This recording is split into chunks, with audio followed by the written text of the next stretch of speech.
Bonjour. Si on se retrouve encore pour une vidéo, c'est qu'évidemment, on ne célèbre plus ensemble. Alors la question se pose légitimement. Si on peut plus célébrer ensemble, est-ce qu'on est pour autant privé de la communion? Chaque jour, vos prêtres célèbrent pour vous, même si c'est seul. Et si vous, recevoir le Christ dans la présence réelle de l'hostie consacrée vous manque, et je l'entends, c'est vous qui nous manquez à nous prêtres comme communauté. Finalement, ce qui nous manque, c'est notre rapport au corps du Christ, les uns et les autres. Parce que communier, ce n'est pas simplement une dévotion personnelle, privée, individuelle, mais c'est à la fois recevoir la présence réelle du Seigneur dans ma vie et recevoir de lui l'énergie de vie, d'amour, pour bâtir ensemble le corps du Christ. Alors, je me dis, aujourd'hui, on peut peut-être proposer de recevoir la communion dans le cadre d'un rendez-vous ou d'une tranche horaire possible, un dimanche ou un samedi, par exemple, dans nos églises, en respectant bien sûr les gestes barrières, parce que ces gestes sanitaires sont des gestes de charité. Ils disent bien que nous, chrétiens, nous avons le souci de la santé des autres, du monde qui nous entoure. Nous ne sommes pas des inconscients, que nous ne faisons pas des gestes inconséquents. Alors ceci étant posé, quel sens ça aurait de communier aujourd'hui? C'est vrai que nous sommes empêchés de vivre la messe, c'est que c'est assez pénible, on ne peut pas célébrer. Mais ce n'est peut-être en rien comparable avec ce que d'autres populations de chrétiens catholiques vivent depuis des années de par le monde. Parce qu'il y a peu de prêtres, les régions d'Amazonie, d'Afrique ou autres, des difficultés géographiques qui font qu'on peut ne pas rencontrer un prêtre pendant des mois, voire des années, ou une situation réelle et bien plus pesante encore de persécution. Nous n'en sommes pas tout à fait là. Alors le désagrément de ne pas communier pendant quelques semaines, il faut peut-être le mettre en balance avec ces vraies épreuves d'autres frères et sœurs catholiques, et peut-être aussi offrir ce jeûne. Mais si dans votre prière, vous présentez au Seigneur vraiment cette demande comme un besoin impérieux, sachant que c'est même prévu sur nos autorisations de sortie, eh bien, examinez en vérité ce besoin impérieux. Et donc, préparez-vous en conséquence. Alors, première chose que je voudrais vous rappeler, c'est qu'on ne communique pas à la présence réelle du Christ, à la vie du Christ, sans l'avoir écouté nous parler. Si vous demandez la communion, vous prenez rendez-vous. Si le prêtre a la possibilité d'ouvrir la parole de Dieu, et si c'est une tranche horaire, c'est moins évident, vous avez lu la parole de Dieu du jour. Vous y êtes préparé. Et peut-être aussi que le confinement, c'est l'occasion de relire dans son intégralité un évangile. Ça peut être une bonne idée. En tout cas, pour vous préparer à la communion, si c'est la décision que vous discernez dans votre prière, je vous propose de relire peut-être le chapitre 6 de l'évangile de Jean, sur le pain de vie. Celui qui mange ma chair, au chapitre 6 donc, de l'évangile, demeure en moi et moi je demeure en lui. Si vous ne mangez pas la chair du Fils de l'homme, vous n'aurez pas la vie en vous. Vous pouvez aussi relire les chapitres 10 à 13 de la première épître aux Corinthiens, où Paul nous redit comment il a reçu des apôtres les gestes mêmes, les paroles mêmes de la consécration et le sens même du ministère du prêtre. Et en même temps, il découvre comment, par la communion eucharistique, se constitue le corps du Christ dont nous devons être chacun les membres vivants. Communier, ce n'est pas une dévotion privée, c'est construire toute l'Église.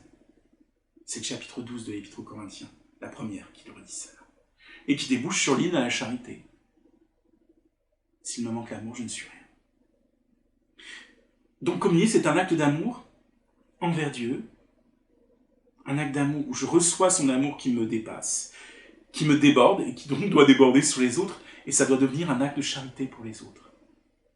Alors pourquoi ne pas préparer aussi ce sacrement en demandant en même temps la confession, si c'est possible? Après tout, s'il y a possibilité de recevoir le sacrement, vivre aussi pleinement un autre sacrement, être comme ce fils prodigue qui à la fois est pardonné et participe au festin, au repas de fête de son père, ça peut être une démarche qui prend encore plus de sens. Et puis j'aimerais conclure par une réflexion des enfants du caté qui ont vécu leur communion il y a un mois. Leur première des communions qui avait été reportée avec le confinement. Ça a été douloureux pour eux. Et je peux aussi comprendre qu'un enfant veuille demander de recevoir encore la communion, pas que nous adultes. Alors dans notre discernement, je voudrais vous laisser être éclairé par la parole d'un enfant, une petite fille, Lison, qui, quand elle a fait sa communion, juste avant de démarrer la messe par la procession des enfants de chœur, m'a posé une question qu'on ne m'avait jamais posée. Une des plus belles qu'on m'ait posées sur la messe. Elle me dit donc, Bertrand, tu me dis toujours que quand on communie, ça va faire quelque chose d'extraordinaire pour nous. On va sentir l'amour de Dieu. On va goûter cet amour. Dieu fait de nous des grands. Il nous dit à quel point il tient à nous. Mais à Jésus, qu'est-ce que ça lui fait à lui que nous on communie? On ne m'avait jamais posé cette question-là. Et littéralement, j'étais bouleversé de la profondeur de cette question, de cette mystique qu'il y a dans cette question. Qu'est-ce que ça fait à Dieu de communier? Alors, le chapitre 6 vous dira certainement beaucoup de choses dans l'Évangile sur cela. Mais je repensais, moi, à la personne qui m'a préparé à la première des communions, Sœur Marie-Christiane, quand j'avais 8-9 ans. Et je me souviens toujours de cette préparation. Elle nous a appris à aimer Jésus présent dans l'Eucharistie. Elle nous a appris notamment à nous agenouiller devant le Saint-Sacrement, devant le tabernacle. Quand je m'agenouille, je pense toujours à elle. Ce geste d'amour, pas une soumission comme certains le croient parfois, mais un geste d'amour, je me fais petit devant Dieu, disponible à son amour, en désir de lui. Qu'est-ce que ça fait alors à Jésus de communier? Je crois que dans les yeux de Sœur Marie-Christiane, et quand elle nous parlait à cœur ouvert de son amour de Jésus, présent au tabernacle, comme elle le disait, elle nous disait que oui, Dieu attend son enfant. Dieu nous attend à chaque communion. Qu'est-ce que ça lui fait à Dieu d'être tout près de nous? De nous aimer comme un Père, par la grâce de Jésus qui a fait de nous les enfants de Dieu? De faire que nous devenons les temples de sa présence, de l'Esprit Saint?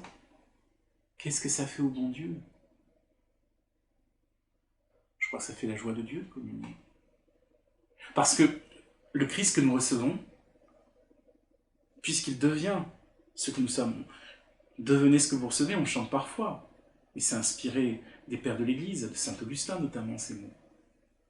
Devenir ce que nous recevons, ça veut dire que dans ce monde, nous vivons avec Christ, pour que le corps du Christ se manifeste, que l'Église se constitue. Et si l'Eucharistie est source et sommet de la vie de l'Église, c'est que c'est une source qui doit s'écouler vers les autres, quand je viens de m'y abreuver. Et si c'est un sommet de communier, c'est pour redescendre, comme le Christ le faisait, de la montagne jusque dans la vallée, pour aller porter le Christ aux autres, pour l'offrir aux autres. Ces mots magnifiques du Concile Vatican II, l'Église vit de l'Eucharistie, source et sommet, il faut les vivre pour nous-mêmes. Être près de Dieu, être disponible à lui. C'est ça le mystère aussi de cette Eucharistie, d'un Dieu qui se fait tellement proche qu'il vient jusqu'à nous, qui prend le risque d'aller dans cette vie d'homme et de femme, pécheur, limité, raté dans bien des aspects, blessé sûrement, mais tellement aimé. L'Eucharistie ne sera jamais une dévotion particulière ou privée, mais un acte d'amour et un acte pour aimer. Jésus nous dit, c'est à l'amour que vous aurez les uns pour les autres qu'on vous reconnaîtra, comme mes disciples. Quand nous communions, c'est vraiment pour devenir disciples. Alors discernez, si vous pouvez jeûner de l'Eucharistie en communion avec ceux qui ne peuvent pas communier, pour bien des raisons, ou s'il vous faut cette communion, mais qu'elle soit un acte missionnaire et de fraternité missionnaire, de disciples missionnaires, c'est-à-dire un acte qui me rapproche des autres en communion. Alors peut-être que communier, ça voudrait dire je vais passer des coups de fil après, je vais me risquer à prendre des nouvelles de l'autre, à faire une visite virtuelle, à prier encore plus pour les autres. Oui, il y a peut-être tous ces enjeux-là à vivre. Communier ne peut pas être quelque chose de privé.